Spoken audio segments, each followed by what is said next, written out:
ప్రారంభ దశలో వచ్చే మోకాలి నొప్పిని చాలా మంది పట్టించుకోరు. కానీ అదే నొప్పి క్రమంగా పెరిగితే చివరకు మోకాలి మార్పిడి శస్త్రచికిత్స అవసరం వచ్చే ప్రమాదం ఉంటుంది.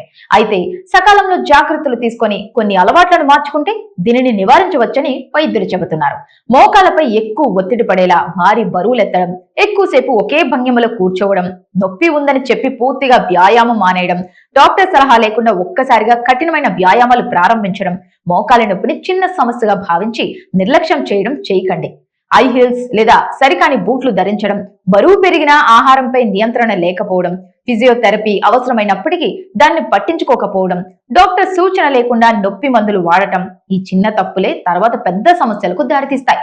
పదే పదే మోకాలి నొప్పి రావడం, నడవడానికి ఇబ్బంది, మెట్లు ఎక్కేటప్పుడు లేదా దిగేటప్పుడు నొప్పి పెరగడం, మోకాళ్లలో వాపు లేదా గట్టిదనం, ఉదయం లేవగానే మోకాళ్లు బిగుసుకుపోవడం, కొంత దూరం నడిచిన తర్వాత నొప్పి ఎక్కువవడం వంటి లక్షణాలు ఉంటే తేలికగా తీసుకోకండి. మీ బరువును నియంత్రణలో ఉంచుకోండి. రోజు తేలికపాటి వ్యాయామం, స్ట్రెచింగ్ చేయండి. సరైన మద్దతు ఉన్న బూట్లు ధరించండి. నొప్పి అనిపిస్తే ఆలస్యం చేయకుండా డాక్టర్ను సంప్రదించండి.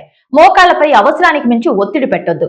డాక్టర్ సూచన మేరకు ఫిజియోథెరపీ చేయించుకోండి. ప్రారంభ దశలో జాగ్రత్తలు తీసుకుంటే మోకాలి మార్పిడి అవసరం లేకుండా చాలా వరకు సమస్యను నియంత్రించవచ్చు.